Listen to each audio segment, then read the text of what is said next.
সন্দেশখালীতে ইডির উপর আক্রমণ হয়। এ বিষয়ে অভিজিৎ গাঙ্গুলি কী বলেছেন তা আমরা শুনব। একটা হিউম্যানিটেরিয়ান গ্রাউন্ডে এই কারণে যে প্রথমে আমার কোর্ট থেকেই আদেশ দেওয়া হয়েছিল যাতে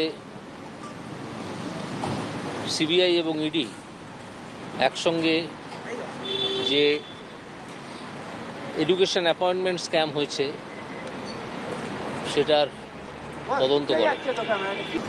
দুজনের মাথায় ভয়ঙ্কর চোট, অনেকগুলো স্টিচ হয়েছে। একজন আইসিইউতে আছেন, দুজন কেবিনে আছেন। তাদেরকে ঘিরে ধরে কিছু লোক বাইকে করে এসে একেবারে পরিকল্পনা করে মেরেছে। আমি এসেছি, প্রথমে আমার আদালত থেকে এই অর্ডারটা হয়েছিল যে সিবিআই এবং ইডি একযোগে তদন্ত করবে যে এডুকেশন রিক্রুটমেন্ট স্ক্যাম যেটা হয়েছে তারা শুরু করেছিল, ওরা অনেক দূর এগিয়েওছে। তারপর একটা সময় আমার কোর্টে এসে সিবিআইয়ের অফিসার জানান যে তাদেরকে হ্যারাস করার জন্যে পশ্চিমবঙ্গ সরকারের পুলিশ কিছু অনভিপ্রেত স্টেপ নিয়েছে। তখন আমি একটা অর্ডার দিয়েছিলাম যে আদালতের আদেশ ছাড়া এই সিবিআই বা ইডি অফিসারদের এগেনস্টে কোনো এফআইআর বা অন্য কোনো তদন্ত শুরু করা যাবে না। সেসব তারা কিছু করেনি। সেটার এগেনস্টে স্টেট এখনও পর্যন্ত সুপ্রিম কোর্ট গেছে বলে বা ডিভিশন বেঞ্চে গেছে বলে আমি শুনিনি। এখন যেটা দেখা যাচ্ছে যে বিভিন্ন তদন্তে যাতে অগ্রগতি না হয় তার জন্যে বহু মামলা রাজ্য সরকার সুপ্রিম কোর্টে ফাইল করেছে। বহু মামলা, কথায় কথায় সুপ্রিম কোর্টে মামলা ফাইল করা হয়, সে অধিকার রাজ্য সরকারের আছে, যে কোনো লোকেরই আছে। কিন্তু প্রশ্নটা হচ্ছে যে যদি কেউ মনে করেন যে কোনো দুর্নীতি হয়নি, তাহলে তার উচিত তো তদন্তে সহযোগিতা করা, আদালতে না গিয়ে, যাতে দুর্নীতিটা আনার্থ হয়, দুর্নীতিটা প্রকাশ পায়।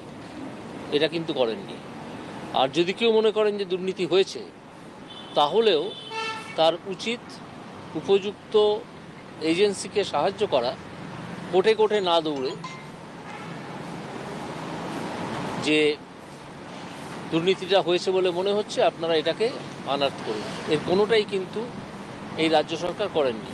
আদালতে যাওয়ার অধিকার আছে, আদালতেও যাননি। এখন দেখা যাচ্ছে যে এদেরকে টেরোরাইজ করে, এই অফিসারদের টেরোরাইজ করে দুর্নীতি আটকানোর একটা চেষ্টা হচ্ছে, দুর্নীতির তদন্ত আটকানোর চেষ্টা হচ্ছে।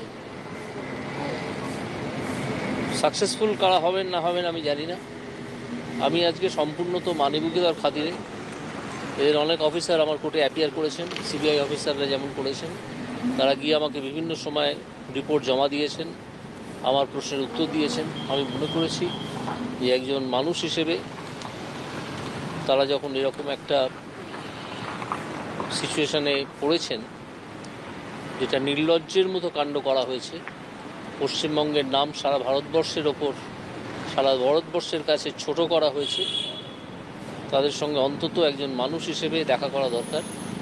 এখানে বিচারপতি হিসেবে নয় বা অন্য কোনো পরিচয় নয়, আমি এসেছি একেবারেই মানবিক কারণে। এবং আমি আশা করব যে যাকে খুঁজতে যাওয়া হয়েছিল, আমি শুনলাম ওপরে নামটা শেখ শাহজাহান, সে আজ রাত্রির 12টার মধ্যে ইডি অফিসে এসে হাজিরা দেবে। এটা আমি আশা করব এবং আমি এটা তার যারা নেতা তাদেরকে জানাতে চাই, কারণ তাকে খোঁজ করতে গিয়ে এই ইডি অফিসাররা প্রহৃত হয়েছেন, 3 জন হসপিটালে শুয়ে আছেন। এই ঘটনা সম্পূর্ণ অনভিপ্রেত, সম্পূর্ণ লজ্জাজনক। তো দেখা যাক তিনি আসেন নাকি অন্য কোনো পদ্ধতিতে উপযুক্ত আদালত তাকে ইডির কাছে বা অন্য কোনো অথরিটির কাছে হাজির করে। আমি এখনও জানি না। আমি কল্যাণীতে ছিলাম অন্য একটা বিষয়, আমি এখনও জানি না, টিভির খবর বা রেডিওর খবর আমি শুনিনি পুলিশ কাউকে অ্যারেস্ট করেছে কি না। তো আমার পুলিশের ওপর ভরসা আছে, কিন্তু পুলিশ পরিচালনার ওপর কোনো ভরসা আমার নেই। পুলিশকে যারা পরিচালনা করেন তারা একেবারেই নিজেদের স্বার্থে পরিচালনা করছেন। বিভিন্ন হাইকোর্টের যে রায়, এর মধ্যে যা নজরে আসছে, একজনকে ছাদ থেকে ফেলে দিয়ে বাড়ির বাইরে তাকে এসে পিটিয়ে মারা হলো, তারপরেও খুনের ধারা যুক্ত করা হয়নি, সেটা করা হলো যখন জাস্টিস দেবাংশু বসাক সেটা বললেন। এরকম আরও অনেক ঘটনা ঘটছে, জাস্টিস জয় সেনগুপ্ত যখন বলছেন। এটা তো দেখা যাচ্ছে যে পুলিশকে একেবারে নিষ্ক্রিয় করে রাখা অর্ডার দিয়ে। পুলিশকে যদি হাত খুলে কাজ করতে দেয়া হয়, আমার মনে হয় এই সব দুর্বৃত্তদের থামিয়ে দেয়া 3-4 দিনের বেশি সময় লাগে না পুলিশের পক্ষে। তো জানি না সেটা কবে হবে, সে পরিস্থিতি কবে হবে। আমি একজন আইন শৃঙ্খলা মেনে চলা মানুষ হিসেবে, পশ্চিমবঙ্গের অধিবাসী হিসেবে এইটুকুই প্রত্যাশা করতে পারি। আর আমি জানি কিছু মানুষ আছেন যারা, আমি সকালে যে মন্তব্য করেছিলাম যে কনস্টিটিউশনাল মেশিনারি ব্রেকডাউন হয়েছে এই বলে কেন রাজ্যপাল ঘোষণা করছেন না, আমি সেটা অত্যন্ত সচেতনভাবে করেছি। এখনও আমি এখানে দাঁড়িয়েও মনে করি যে এই রাজ্যে সাংবিধানিক ব্যবস্থা সম্পূর্ণ ভেঙে পড়েছে। না হলে কোনো রাজ্য সরকার দুর্নীতির তদন্ত আটকানোর জন্য কোটি কোটি টাকা ব্যয় করে না। একটু আগে একটা এরকমই আপনাদের মতোই সাংবাদিকেরা আমাকে কল্যাণীতে একটা সংস্কৃতি উৎসবে আমি গিয়েছিলাম, সেখানে ঘিরে ধরে জিজ্ঞেস করছিলেন যে আপনার কি বক্তব্য। আপাতত একজন পশ্চিমবঙ্গের অধিবাসী হিসেবে এবং একজন সাধারণ মানুষ হিসেবে, যদিও আমি একটা অসাধারণ পদে আছি, কিন্তু আমি তো সাধারণই মানুষ। পদে যাওয়ার আগে আমি তো রাস্তাতে হেঁটেই বেড়াতাম, আমার সঙ্গে পাইলট কারও থাকতো না, কিছুই থাকতো না, কদিন বাদেও থাকবে না। আমি জানতে চাই, আমি আশা করব যে আমাদের মামাটি মানুষের সরকার এইটুকু অন্তত প্রকাশ করবেন যে সুপ্রিম কোর্টে ছোটাছুটি করতে মোট কত টাকা, এই তদন্ত আটকাতে মোট কত টাকা তারা খরচ করেছেন, এই হিসেব আমি জানতে চাই। এরপরে দেখা যাবে যে কাকে ধরতে গিয়ে কাকে মারা হলো, কে মৃত্যুর মুখোমুখি হলো, কে পালিয়ে গেল, তার লোক এসে বাইক নিয়ে এসে এদেরকে অ্যাটাক করা হয়েছিল যখন তারা একটা মার্কেট প্লেসে যায়, সেই শেখ শাহজাহান বা এরকম কিছু নাম তার, ওখানে তাকে তো পাইনি। তাদেরকে পরিকল্পনা না করলে এভাবে আক্রমণ করা যায় না। সেই জিনিসগুলো নিশ্চয়ই পরবর্তী তদন্তে উঠে আসবে এবং আমি এখনও মনে করি যে যথেষ্ট সময় এসে গেছে এই স্টেটে যে কনস্টিটিউশনাল মেশিনারি সম্পূর্ণ ব্রেকডাউন করেছে সেটা ঘোষণা করা। প্রচুর লোক এসেছিলেন, বাইকে করে আসেন, বাড়িতে শাহজাহানকে পাওয়া যায়নি, তিনি এতই সাহসী যে বাড়িতে থাকতে পারেননি, ইডির ভয়ে দৌড়ে কোথাও চলে গিয়েছিলেন।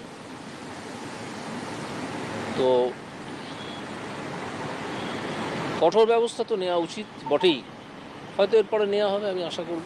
সংবাদ মাধ্যম, আমি তো দেখছি প্রথম থেকে যে সংবাদ মাধ্যম দুর্নীতির বিরুদ্ধে গলা খুলে কথা বলছে।